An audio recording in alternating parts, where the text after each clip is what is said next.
আমি রাজশাহীতে যাচ্ছিলাম পড়ালেখা করার জন্য। আমি একজন সুন্দরী মেয়ে। আমি যে গাড়িতে উঠেছিলাম সেই গাড়ির ড্রাইভার আমাকে ভুল রাস্তায় নিয়ে একটা বিশাল জঙ্গলের ভিতর একটা বড় বাড়িতে নিয়ে গেলেন। আর সেখানে নিয়ে লোকটি আমার সাথে জোর করে। বাকিটা গল্পতে শোনাচ্ছি। গ্রামের বাইরে এই প্রথম কোথাও পা রাখলাম, এক অচেনা অজানা স্বপ্নের সন্ধানে। কোনোদিন এর আগে কোথাও যায়নি।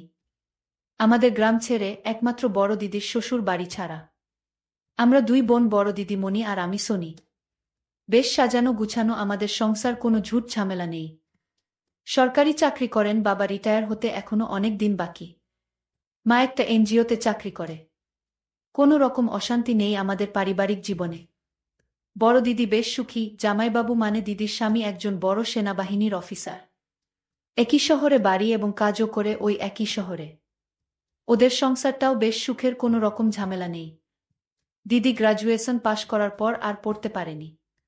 কারণ জামাইবাবু প্রতি বছর একবার না একবার বদলি হয়ে অন্য শহরে পোস্টিং হয়। তাই বড় দিদি আর কম পড়াটা শেষ করতে পারেননি।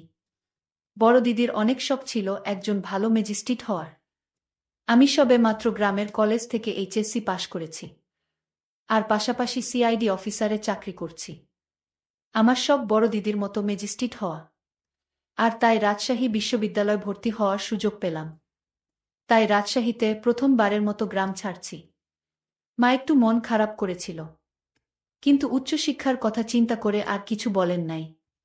বাবা সব সময় আমাকে সাপোর্ট দিত। তাই আমার তেমন একটা অসুবিধা হয় নাই রাজশাহী যেতে। তাছাড়া জামাইবাবু হলেন অফিসার, আগে থেকেই রাজশাহীতে সব কিছু ঠিকঠাক করে রেখেছেন।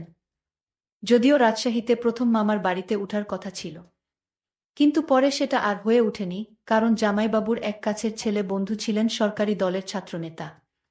তাই আমার হোস্টেল পেতে খুব একটা অসুবিধা হয় নাই।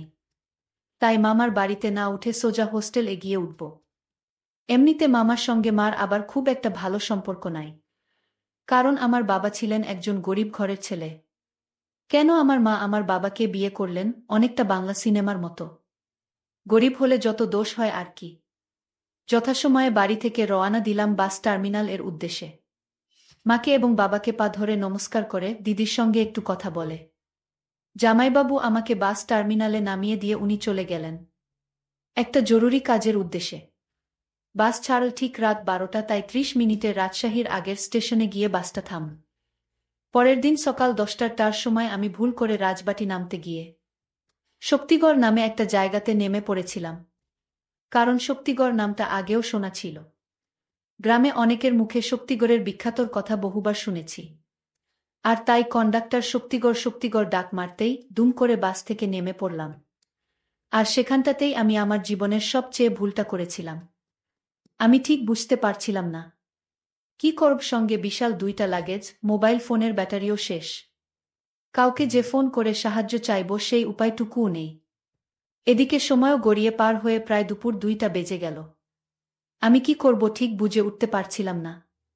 আমাকে এভাবে রাস্তার পাশে বিশাল 2 লাগেজ নিয়ে দাঁড়িয়ে থাকতে দেখে এক লম্বা মতো সুশ্রী যুবক এসে সাহায্য করতে চাইল। প্রথম প্রথম একটু অন্যরকম মনে হলেও আমি রাজি হলাম উনার সাহায্য নিতে। আমি উনাকে সব খুলে বললাম, উনি সব শুনে আমাকে বললেন যে একটু অপেক্ষা করতে, উনি গাড়িটা নিয়ে আসছেন। উনি যথাসময়ে গাড়ি নিয়ে এলেন। আমার ভারী লাগেজ 2টা উনার গাড়ির পিছনে রাখলেন। পরে উনি আমাকে জিজ্ঞাসা করলেন সামনে বসতে চাই নাকি পিছনে। উনার এত ভালো ব্যবহার দেখে আমি ঠিক করলাম উনার সঙ্গে সামনে গিয়ে বসার। আমি বসলাম, পরে উনি গাড়ি স্টার্ট দিয়ে গাড়ি চালাতে শুরু করলেন।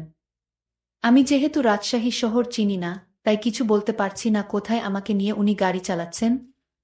বেশ কিছুক্ষণ পরে আমি উনাকে জিজ্ঞাসা করলাম, রাজশাহী ইউনিভার্সিটি কত দূরে? উনি আমার দিকে তাকিয়ে উত্তর দিলেন, এই তো আর মাত্র 10 মিনিট। আমি উনার কথা বিশ্বাস করলাম।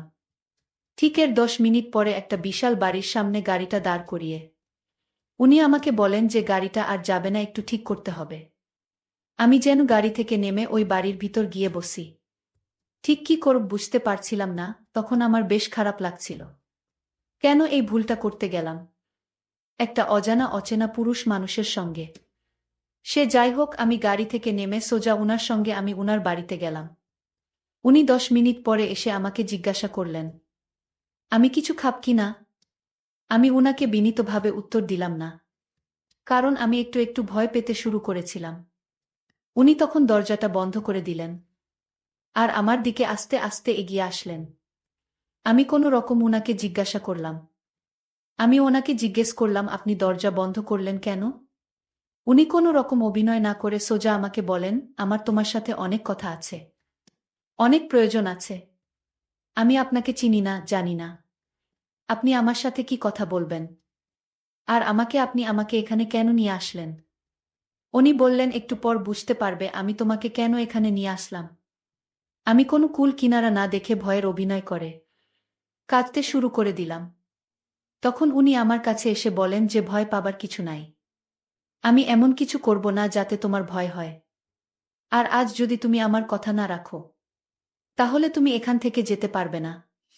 আমি তার মুখে এই কথা শুনে আশ্চর্য হলাম।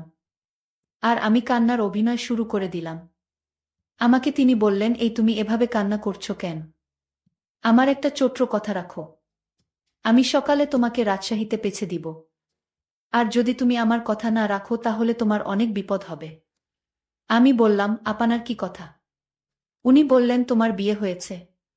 আমি বললাম, না। আমার বিয়ে কথা আপনি জিজ্ঞেস করলেন কেন? উনি বললেন, তোমার যদি বিয়ে হতো তাহলে তোমার স্বামীর সাথে কি করতে? আমি তার কথা শুনে বললাম, কি আর করতাম? আপনিই বলুন।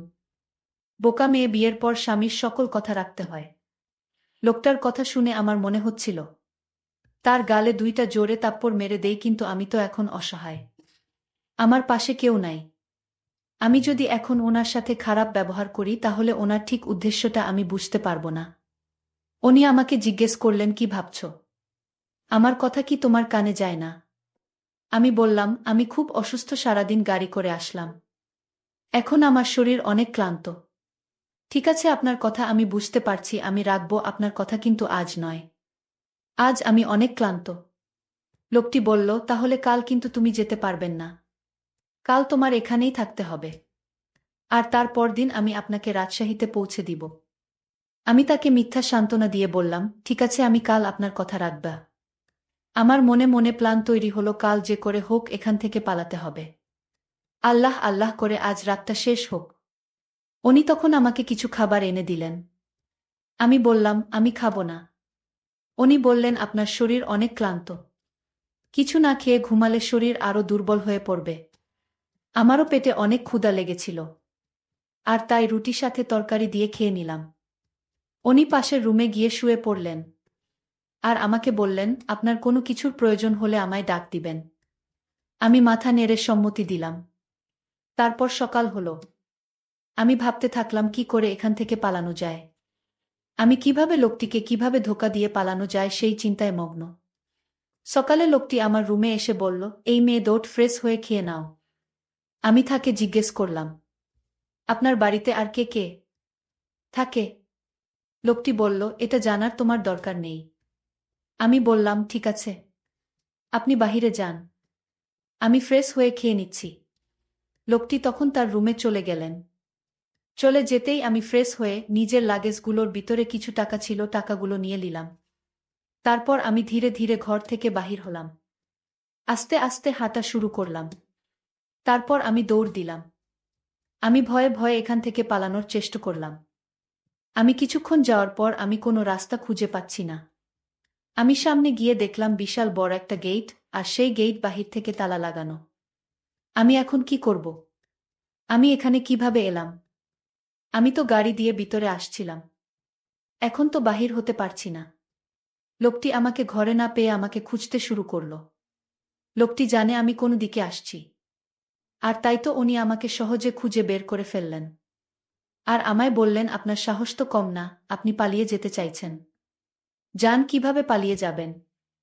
এখন পর্যন্ত আমার বাংলোতে 25 জন মেয়ে আটক, তারা যেতে পারেনি। আর আপনি চলে যাবেন? যান। যারা আটক আছে তারা 2 বছর যাবত এখান থেকে পালাবার চেষ্টা করলেন, কিন্তু পালাতে পারেনি। আর তুমি কি না এখান থেকে চলে যেতে চাইছ? আমি লোকটির কথা শুনে তার পায়ে ধরে বললাম, আপনি আমার বড় ভাইয়ের মতো, আপনি আমাকে এখান থেকে যেতে দিন। লোকটি তখন হাসি দিয়ে বলল, আমি তো আপনাকে ছেড়ে দেওয়ার জন্য এখানে আনিনি। আপনি যতই চেষ্টা করেন এই বাংলো থেকে পালাতে পারবেন না। আমি আপনাকে খুব সুন্দর করে বুঝিয়ে বলেছিলাম আপনি আমার কথা রাখলে আপনাকে এখান থেকে যেতে দিবা, কিন্তু আপনি তা না করে পালানোর চেষ্টা করছেন। এখন তো আর যেতে পারবেন না। ওই মেয়েদের সঙ্গে তোমার থাকতে হবে। আমাকে তখন বলল, চলুন আমার সাথে, নইলে আমার আসল চেহারা সম্পর্কে আপনার ধারণা নেই। তাই আপনাকে ভালো করে বলছি, আপনি আমার সাথে চলুন। আমি কোনো উপায় না পেয়ে আমি তার সাথে গেলাম। তখন তিনি আমায় একটা রুমে নিয়ে গেলেন। আমি রুমের ভিতরের দৃশ্যটা দেখেই আমার দম বন্ধ হয়ে আসছিল, কারণ ওইখানে আরও 25টা মেয়েকে দেখতে পেলাম। আমি তাকে জিজ্ঞেস করলাম, এখানে এত মেয়ে কেন? উনি বললেন, ওনারা এখানে চাকরি করেন। আমি বললাম, এখানে আবার কিসের চাকরি? আপনি সত্যি করে বলেন, ওদেরকে কেন আপনি আটকিয়ে রাখছেন, এখান থেকে যেতে দিচ্ছেন না? লোকটি তখন আমাকে ভয় দেখিয়ে বলল, একদম চুপ, সেই জবাব কি তোকে দিতে হবে? তুই নিজের চিন্তা কর, আজ তোর কি হবে সেটা নিয়ে ভাব। আজ তুই বুঝতে পারবি ওনারা এখানে কেন থাকেন। মেয়েগুলো আমাকে দেখে কান্না করতে শুরু করলো। মেয়েগুলো আমার দিকে তাকিয়ে বলল, আজ আমাদের যে অবস্থা দেখছো তোমারও ঠিক এমন অবস্থা হবে। আমি মেয়েদেরকে জিজ্ঞেস করলাম, তোমাদের সাথে কি হয়েছিল? তারা বলল, আজ রাতে বুঝতে পারবেন কি হয়েছিল। তাদের কথা শুনে মনে হচ্ছে তারা ওদের ভয়ে এখানে রয়ে গেছে। আমি মনে মনে চিন্তা করলাম, আজ রাতে কি ঘটবে আমার সাথে আল্লাহ জানে। আমার তো খুব ভয় হচ্ছে তাদের মুখের কথা শুনে। আমি তো এখান থেকে পালাতেও পারবা না। মনে মনে ভীষণ চিন্তা হচ্ছিল। সন্ধ্যা ঘনিয়ে আসছে। আমার মনের ভিতর ভয় বেড়ে চলেছে। আমি কেন গাড়ি থেকে নামতে গেলাম? আজ যদি আমি গাড়ি থেকে না নামতাম, তাহলে হয়তো আজ এমন বিপদে পড়তে হতো না। নিজের একটা ভুলের জন্য আজ আমার এমন পরিস্থিতি। আমি এসব চিন্তা করছিলাম। হঠাৎ দেখলাম লোকটি আমার পিছনে দাঁড়ানো। আমাকে বললেন, আমি তোমাকে ছেড়ে দিব। তবে আমার একটা কথা ছিল, যদি আমার কথা যথাযথভাবে পালন করো তাহলে তাদের মতো তোমার অবস্থা হবে না। আমি বুঝেছিলাম লোকটা আমার সাথে মিথ্যা কথা বলছে। আমি অসহায় অভিনয় করে বললাম, সত্যি আমাকে এখান থেকে যেতে দিবেন?